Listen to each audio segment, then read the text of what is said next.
अस्सलामु अलैकुम वरहमतुल्लाहि वबरकातुहू। प्यारे भाइयों दोस्तों, उम्मीद है आप लोग खैर वाफ़ियत से होंगे। आज है इतवार का दिन और जैसे कि आप लोगों को पता होगा, हर इतवार को हम आपके साथ वीकली एनालिसिस वाला वीडियो शेयर करते हैं, जिसके अंदर हम बात करने की कोशिश करते हैं कि भाई आने वाले हफ्ते में मार्केट कैसे रह सकता है और हमें किन ख़ास जगहों पर नज़र रखने की ज़रूरत है। तो आज के इस हफ़्ते में भी हम मार्केट के ऊपर बात करेंगे और जो हालात इस वक्त मार्केट के अंदर चल रहे हैं उसको भी डिस्कस करने की मुख्तसरन कोशिश करेंगे और कुछ स्टॉक के बारे में भी इंशाल्लाह बात करने की कोशिश करेंगे। लेकिन वाज़े तौर पर डिस्क्लेमर सुन ले कि ये वीडियो हमारा सिर्फ़ और सिर्फ एजुकेशन और लर्निंग पर्पज़ से है। किसी भी तरह की कोई बाय सेल की हमारी तरफ से रिकमेंडेशन या कोई सलाह नहीं है। आप वीडियो देखने के बाद अपने तौर से ज़रूर एनालिसिस करें और बग़ैर एसएल के मार्केट के अंदर बिल्कुल भी काम ना करें। एसएल आपका जो 1% 2% आप अपने कैपिटल के हिसाब से अपनी हैसियत के मुताबिक ले सकते हैं, वो ज़रूर लगाना चाहिए। वरना आपने देखा पिछला पूरा हफ्ता मार्केट गिरता रहा और जो स्टॉक हमने दिए थे उनमें से पहला स्टॉक तकरीबन 5% अब चला गया था। अब वहाँ पर हो सकता है आप लोगों ने प्रॉफिट बुक किया हो ना किया हो पता नहीं, और उसके बाद उस स्टॉक के अंदर भी हमको गिरावट देखने को मिली और एक स्टॉक 2% ऊपर चला गया और उसके बाद उसके अंदर भी बड़ी गिरावट हमको देखने को मिली है ना। इसलिए स्टॉप लॉस अगर आप लगाएंगे, मार्केट है, मार्केट के अंदर प्रॉफिट और लॉस दोनों मार्केट का हिस्सा है। जहां हम प्रॉफिट लेने का सोचते हैं वहां पर स्टॉप लॉस के बारे में भी हमको सोचना ज़रूरी होता है, वरना ट्रेडिंग की नीयत से लिया गया शेयर वो बाद में इन्वेस्टमेंट बन जाता है और उसके अंदर हमें लंबे टाइम तक फिर वेट करना होता है, इंतज़ार करना होता है। इसलिए हमेशा बात याद रखें, मार्केट के अंदर अगर आप इन्वेस्टमेंट कर रहे हैं वह एक अलग नज़रिया होता है, लेकिन अगर मार्केट के अंदर ट्रेडिंग करना चाहते हैं तो वो अलग नज़रिया होता है। मार्केट के बारे में जैसे भी बहुत सारी बातें मार्केट के अंदर चल रही है। जैसे आपने देखा कि मार्केट पिछले हफ्ते बिल्कुल ऑल टाइम हाई को क्रॉस करके बेहतरीन क्लोजिंग मार्केट ने दिया था और उम्मीद ये की जा रही थी कि मार्केट यहाँ से ऊपर की तरफ जाएगा, लेकिन वापस से ट्रम्प चचा है और उन्होंने दे दी 500% की वार्निंग यहाँ पर टैरिफ की और उसके बाद पूरा हफ्ता हमारा मार्केट गिरता रहा। ठीक है, और उसके ऊपर अब रोक लगेंगी नहीं लगेंगी क्या होगा वो अल्लाह ही बेहतर जानता है। यूएस की कोर्ट की जानिब से इसके ऊपर फ़ैसला आना था, लेकिन वो फ़ैसला भी 14 तारीख़ तक मौखर किया गया है। 14 तारीख़ के बाद शायद वो फ़ैसला आए और उम्मीद यही की जा रही कि वो ट्रम्प के फेवर में आएगा। पता नहीं बेहतर क्या होता है तो, लेकिन अगर ये मामला होता है तो फिर हमारे मार्केट के अंदर इससे टेंशन और भी ज़्यादा बढ़ सकती है। फार्मा सेक्टर, आईटी सेक्टर और जो ऐसी कंपनियां जिनका रेवेन्यू यूएस से आता है उनके ऊपर ज़्यादा इसका असर हमको देखने को मिल सकता है। एक तरफ ये भी है, दूसरी तरफ ईरान के अंदर आप लोग जानते हैं, मैंने रात में टेलीग्राम चैनल के ऊपर भी आप लोगों के साथ उस न्यूज़ को शेयर किया था। आप टेलीग्राम चैनल मेरा अगर ज्वाइन नहीं किए हैं तो डिस्क्रिप्शन के अंदर लिंक मौजूद है, वहां से टेलीग्राम चैनल को आप ज़रूर ज्वाइन कीजिए। ठीक है, तो ईरान के अंदर भी ऐसे हालात चल रहे हैं। अमेरिका ने ईरान के बारे में भी मतलब कुछ अलग अलग कमेंट किए हुए हैं। उधर मतलब चाइना के और रशिया के साथ भी उसके हालात ठीक नहीं है और इंडिया के साथ तो चल रही है। तो ग्लोबली एतबार से मार्केट के अंदर जो हालात बने हुए हैं वो इतने कुछ ख़ास नज़र नहीं आ रहे हैं। ऑल टाइम हाई क्रॉस करने के बावजूद भी एफआईआई की सेलिंग यहाँ पर इसी वजह से आप देख रहे हैं कि रुकने का नाम नहीं ले रही है, वो कंटिन्यू माल को सेल करते जा रहे हैं। पिछला पूरा के पूरा हफ्ता उन्होंने मार्केट के अंदर सेलिंग की है। रुपया ऊपर से बहुत ज़्यादा कमज़ोर होता जा रहा है। 90 को भी क्रॉस कर 90 रुपये को भी रुपया कमज़ोरी के अंदर क्रॉस कर चुका है। तो ये मार्केट के ऊपर बहुत सारे इस वक्त हालात है। तो ऐसे हालात में मार्केट गिरता है तो ट्रेडिंग हमें थोड़ा सा सोच समझ कर करना चाहिए। ऐसे मौके पर अगर मार्केट को हम देखते बैठे तो भी काम चलेगा, और अगर बहुत अच्छी कोई अपॉर्चुनिटी दिखती है तो उसके बारे में हमें सोचना चाहिए, मार्केट का भी थोड़ा बहुत साथ मिले तो। वरना थोड़ा सा इत्मीनान से बैठना ऐसे हालात में अच्छा होता है, वरना कमाया हुआ पैसा ऐसे वक्त में इंसान क्या है गंवा देता है। बहरहाल बहुत सारी बातें मैंने आप लोगों के साथ इस वक्त शेयर किया हूँ। उम्मीद है इन सारी बातों से आपको ज़रूर फ़ायदा होगा। अभी चलिए हम मार्केट के ऊपर आते हैं। देखिए तकरीबन सेम यही चार्ट मैंने आप लोगों के साथ निफ्टी 50 का शेयर किया था टेलीग्राम चैनल के ऊपर। वो वीकली टाइम फ्रेम का चार्ट था, ये मंथली टाइम फ्रेम का है। ऑल टाइम हाई यहाँ पर देखिए मार्केट ने क्रॉस पूरी करने की कोशिश किया था, लेकिन अभी अगर देखेंगे तो पिछला पूरा हफ्ता मार्केट के अंदर बड़ी गिरावट रही। पूरा महीना तकरीबन 2 महीने से यहाँ पर देखेंगे आप तो रेड ही कैंडल यहाँ पर बनती हुई नज़र आ रही है। ये एक लेवल जो मैंने यहाँ पर आप लोगों के साथ मार्क करके सेंड किया था ना, तो ये लेवल काफ़ी अहम है। तकरीबन जो 25,683 की लेवल है। मंथली टाइम फ्रेम पर भी ये लेवल काफ़ी अहम है और वीकली टाइम फ्रेम पर भी ये लेवल काफ़ी अहम है। आपने देखे होंगे कि इस महीने के अंदर भी जब गिरावट आई थी तो उसी लेवल से मार्केट के अंदर क्या है उछाल वापस से आया था। लेकिन अगर ऐसी ही ख़राब न्यूज़ चलती रही और मार्केट के अंदर और बड़ी गिरावट देखने को मिली तो फिर ये जो लेवल है ना जो तकरीबन 24,734 और 24,337 के दरमियान की है, ये मंथली का डिमांड जोन है। ये डिमांड जोन काफ़ी स्ट्रॉन्ग है, अगर देखा जाए तो मंथली बड़े टाइम फ्रेम का डिमांड जोन है। तो वापस से हमें यहाँ तक मार्केट आता हुआ नज़र आएगा और यहाँ से फिर उछाल ज़रूर मार्केट के अंदर आएगा। लेकिन ये गिरावट अगर आप देखेंगे तो बहुत बड़ी गिरावट होगी। अभी जिस मोड़ पर मार्केट आकर खड़ा हुआ है ना, वीकली टाइम फ्रेम पर भी अगर आप जाकर देखेंगे ना तो काफ़ी अहम ये लेवल है। और पूरा हफ्ता पिछला देखिए कितनी बड़ी यहाँ पर एक बेरिश कैंडल स्टिक पैटर्न यहाँ पर बना हुआ है और वॉल्यूम के साथ इसके अंदर हमें गिरावट देखने को मिल रही है। तो बहरहाल अभी जिस लेवल पर मार्केट आकर खड़ा हुआ है काफ़ी अहम है और उस लेवल के नीचे जो हमने यहाँ पर आपको ड्रॉ करके सेंड की थी ना, तो उसके नीचे मार्केट ने तो क्लोजिंग नहीं दिया है। ठीक है, तो यहाँ से अगर कुछ थोड़ा सा पॉजिटिव होता है तो बहुत अच्छी बात है, वरना यहाँ से नीचे अगर मार्केट आता है तो ये मार्केट के लिए अच्छा नहीं होगा। डेली टाइम फ्रेम पर जाकर हम देखेंगे तो डेली टाइम फ्रेम पर ये भी एक छोटा डिमांड जोन बना हुआ है, लेकिन बहुत स्ट्रॉन्ग है ऐसा बिल्कुल भी नहीं है। ठीक है, यहाँ से अगर नीचे आता है ना तो वापस से थोड़ा सा मार्केट के अंदर वीकनेस बढ़ेगा और फिर मंथली डिमांड जोन की तरफ मार्केट हमें आता हुआ नज़र आ सकता है। अगर हम मूविंग एवरेज को देखेंगे तो यहाँ पर अच्छी बात है कि हमें EMA 100 का यहाँ पर हमें सपोर्ट मिलता हुआ नज़र आ रहा है। अपने देखिए कि इसके करीब यहाँ पर से उछाल देखने को मिला था और वापस से इसके करीब यहाँ पर भी मार्केट आया हुआ है। तो थोड़ा बहुत नीचे ऊपर करके यहाँ पर EMA का सपोर्ट मिल रहा है। टेक्निकली एतबार से ये सारी चीज़ें अच्छी, लेकिन एक बात याद रहे, जब टेक्निकली एतबार से मार्केट अच्छा भी हो जाता है लेकिन इतनी ज़्यादा न्यूज़ ख़राब हो मार्केट के अंदर तो टेक्निकल थोड़ा सा काम करना क्या है कम कर देता है। लेकिन जो डिमांड जोन होता है ना तो ये काफ़ी स्ट्रांग होता है। ये ख़राब न्यूज़ के बावजूद भी अक्सर व बेशतर ऐसा होता है कि ये काम कर जाता है।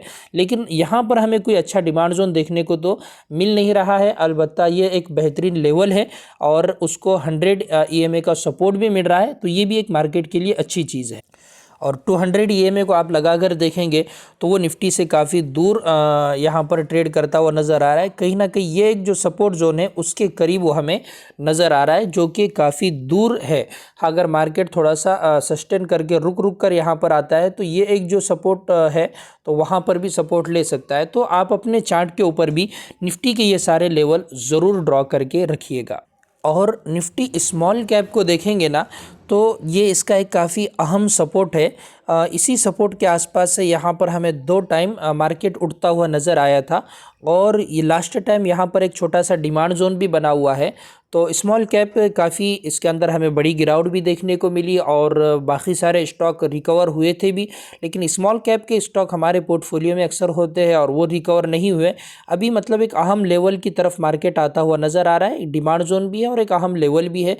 तो इस लेवल के ऊपर आने के बाद अगर मार्केट के अंदर कुछ अच्छी न्यूज़ आती है तो आप स्टॉक स्मॉल कैप स्टॉक के ऊपर ख़ास नज़र रख सकते हो। लेकिन शर्त यह है कि ये जो ख़राब हालात चल रहे हैं वो उसके अंदर कुछ ना कुछ हमें सुधार आता हुआ नज़र आए और मार्केट फिर इस लेवल के आसपास आपको मिलता है तो स्मॉल कैप स्टॉक के अंदर अच्छा खासा एक्शन आपको नीचे के लेवल से देखने को मिल सकता है। और अगर इसको ब्रेक किया है तो इन्ना लिल्लाह पढ़ना पड़ेगा, काफ़ी दूर मार्केट आ सकता है। इसलिए इसको भी आपने ज़रूर नज़र रखना चाहिए और इस बात का भी आपने ज़रूर ख्याल रखना चाहिए, वरना हमें सिर्फ हरा ही नज़र आता है, फिर जब लाल होता है तो हमारी फिर परेशानी आती है। और ख़राब बात की बात करें तो इतने सारे दिनों से ये 200 EMA के कंटिन्यू नीचे ट्रेड कर रहा है। अगर आप देखेंगे तो यहाँ पर भी काफ़ी नीचे चला गया था और यहाँ पर भी काफ़ी नीचे चला गया था। डेली टाइम फ्रेम पर अगर कोई स्टॉक या कोई इंडेक्स 200 EMA के नीचे चला जाए ना, तो आमतौर पर यह समझा जाता है कि वो आप डाउन ट्रेंड के अंदर शिफ्ट हो गया है, चला गया है। अगर आप देखेंगे ना तो यहाँ पर ये सूरत हाल बनी थी। यहाँ पर देखिए, यहाँ पर सपोर्ट लेकर उठा और यहाँ पर जो नीचे गया ना, तो फिर हायर हाई हायर लो बनाते हुए काफ़ी नीचे ये इंडेक्स चला गया था। और अभी सूरत हाल ऐसी है कि इसके ऊपर थोड़ा सा निकला, लेकिन वापस से ख़राब चीज़ें मार्केट के अंदर आई और फिर हमें गिरावट देखने को मिली है। बहरहाल ये तीनों इंडेक्सों को अपन देखने के बाद बहुत सारे इंडेक्स भी है ना डिमांड जोन के करीब आए हुए हैं। आप सपोर्ट जोन या डिमांड जोन अगर आपको नहीं भी समझता है तो सपोर्ट मार्क करके ज़रूर देखिएगा। बहुत सारे इंडेक्स है ना डिमांड जोन के करीब आए हुए हैं। मुझे जाना है सफ़र पर और 10 मिनट का वीडियो अभी ये बन चुका है। अभी 2-3 स्टॉक आप लोगों के साथ डिस्कस करना है, इसलिए मैं इंडेक्सों को थोड़ा सा इग्नोर कर रहा हूँ और हम आते हैं स्टॉक की तरफ। अभी देखिए, एक स्टॉक मुझे आप लोगों के साथ शेयर करना है, RR केबल। वो उसका रीज़न ये है कि मैंने इसको है ना आप लोगों के साथ पहले भी शेयर किया। आपने वो चार्ट मेरा टेलीग्राम के ऊपर देखे होंगे। देखिए, इस स्टॉक के अंदर है ना वीकली टाइम फ्रेम का चार्ट मेरे सामने यहाँ पर ओपन है और वीकली टाइम फ्रेम पर अगर आप देखेंगे ना तो ये स्टॉक है ना, इसके लो ऊपर की तरफ शिफ्ट होते जा रहे हैं, ऊपर की तरफ इसके लो शिफ्ट होते जा रहे हैं। और ये जो एक रेजिस्टेंस यहाँ पर बना हुआ था ना, इस रेजिस्टेंस का इसके अंदर यहाँ पर ब्रेकआउट भी हुआ था, लेकिन मार्केट की गिरावट की वजह से वो ब्रेकआउट मतलब कंटिन्यू नहीं हुआ और थोड़ी सी सेलिंग मार्केट के अंदर बनी। देखिए, कल के दिन में 5-5, 10-10% स्टॉक टूटे, लेकिन इस स्टॉक के अंदर अगर आप देखेंगे ना तो 1% की भी गिरावट हमको देखने को नहीं मिली है। लेकिन अगर मार्केट गिरता भी है ना, तो ये जो ट्रेंड लाइन है ना, इस ट्रेंड लाइन का आपने ड्रॉ करके रखना है और नीचे आने के बाद अगर यहाँ पर कई बुलिश कैंडलस्टिक पैटर्न बनता है तो ये स्टॉक ऊपर की तरफ और चलता हुआ नजर आएगा। और दूसरी बात ये है कि ये जो यहाँ पर जगह बाकी है ना इस चार्ट के एतबार से, तो ये जगह भी यहाँ पर फिल हो सकती है और फिल होकर वापस से वो स्टॉक ऊपर की तरफ निकलेगा। दूसरा रीज़न, मुझे इस स्टॉक के फंडामेंटल काफ़ी अच्छे लगते हैं। अगर आप देखेंगे तो बीड के अंदर जहाँ तक मैं देखता हूँ तो हर केबल की दुकान के ऊपर मुझे RR केबल नज़र आता है। उसकी ऐड नज़र आती है बार बार गाड़ियों के ऊपर, रिक्शों के ऊपर और हर दुकान के ऊपर इसका बोर्ड नज़र आता है। और RR केबल की जो बाइक है ना, गाड़ियाँ, तो यानी मतलब जो चार्जिंग की EV की बाइक इसकी चल रही है ना, तो ये भी हमारे पास काफ़ी ज़्यादा लोग इसको पसंद करते हैं और इसकी बाइक भी काफ़ी मार्केट के अंदर देखने को मिलती है। तो फंडामेंटली एतबार से स्टॉक काफ़ी स्ट्रॉन्ग ऐसा लग रहा है। देखिए, 100% मार्केट के अंदर कुछ भी नहीं होता है। हम एक अंदाज़ा करने की, एनालिसिस करने की, बात को समझने की कोशिश करते हैं। तो फंडामेंटली एतबार से भी स्टॉक अच्छा है और टेक्निकली एतबार से अगर आप देखेंगे ना बड़े टाइम फ्रेम से भी, तो देखिए ये स्टॉक के अंदर हमें बड़ी गिरावट देखने को मिली थी और बड़ी गिरावट के बाद है ना ये स्टॉक हमको बड़े टाइम फ्रेम से संभलता हुआ नज़र आ रहा है। और ऊपर की तरफ देखिए कितना अच्छा कैंडलस्टिक पैटर्न, मतलब इतनी बड़ी गिरावट इस स्टॉक ने अंदर कवर किया। और जब इतनी बड़ी गिरावट कवर होती है ना कुछ खास रीज़न होगा तभी ये गिरावट मतलब रिकवर स्टॉक करता है। अभी देखेंगे ये जो हाई था इसका एयरली लेवल है, ये काफ़ी अहम ये काम करती है 1562 की। आपने देखना इस लेवल के ऊपर अगर ये स्टॉक निकलता है ना तो काफ़ी अच्छे चलने के चांस हो सकते हैं। 6 महीने पर अगर आप देखेंगे तो कुछ खास नज़र नहीं आ रहा है, उसी लेवल को ये रेजिस्टेंस यहाँ पर फेस कर रहा है। अभी देखेंगे तो देखिए उसी लेवल को है मंथली के ऊपर भी और वीकली के ऊपर भी।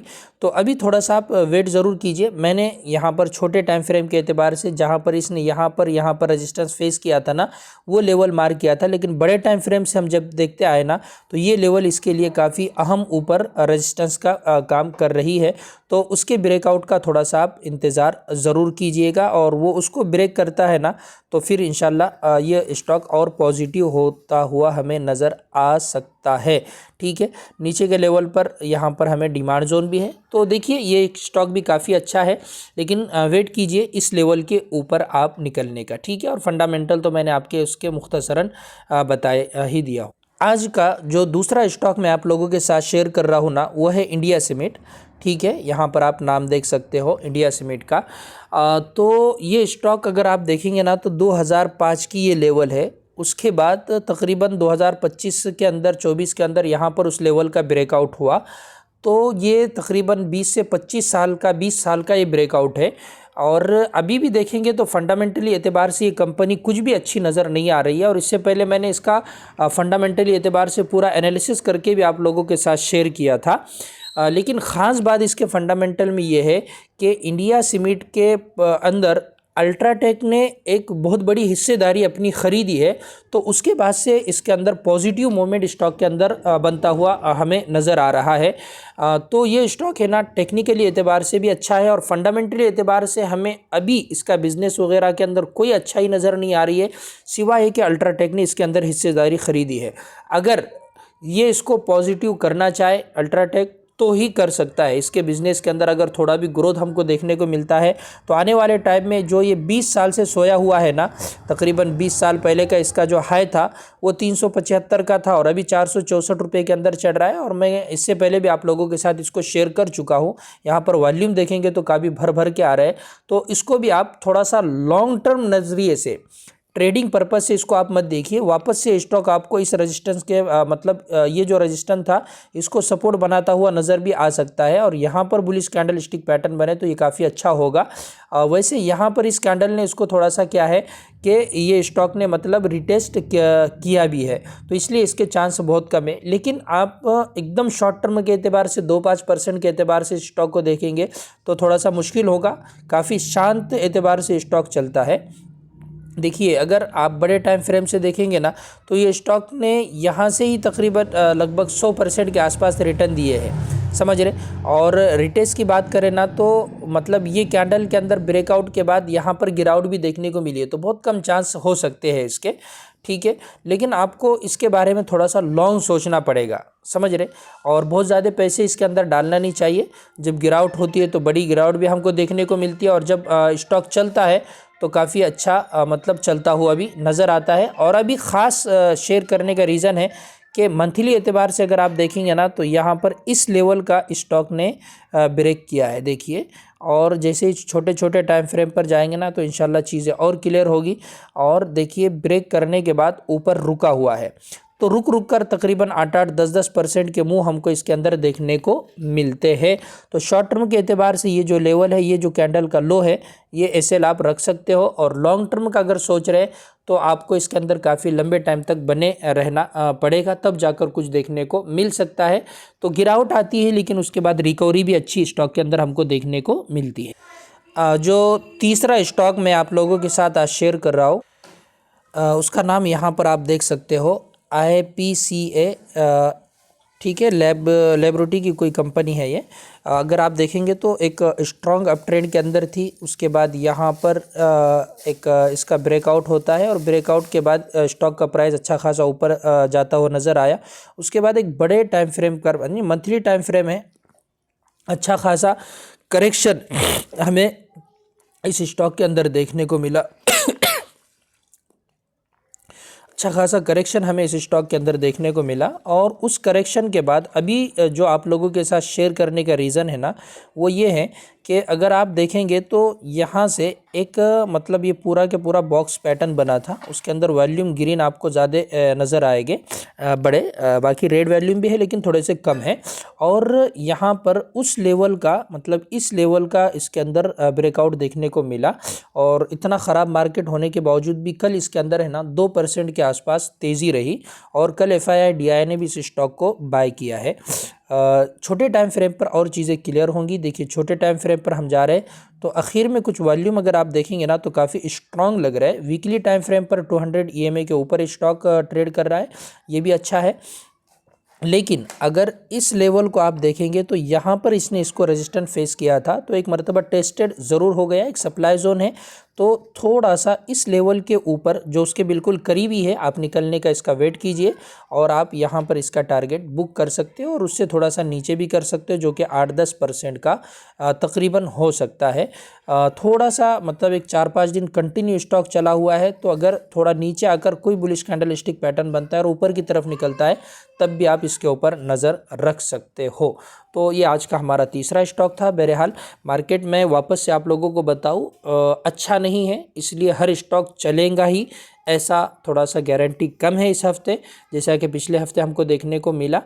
इसलिए सोच समझ कर ही ट्रेड लीजिए और एसएल का आप ज़रूर इस्तेमाल कीजिए, ठीक है, बगैर एसएल के काम मत कीजिए। हाँ, उम्मीद है सारी चीज़ें आपको समझ में आई होंगी। अस्सलाम वालेकुम रहमतुल्लाहि व बरकातहू।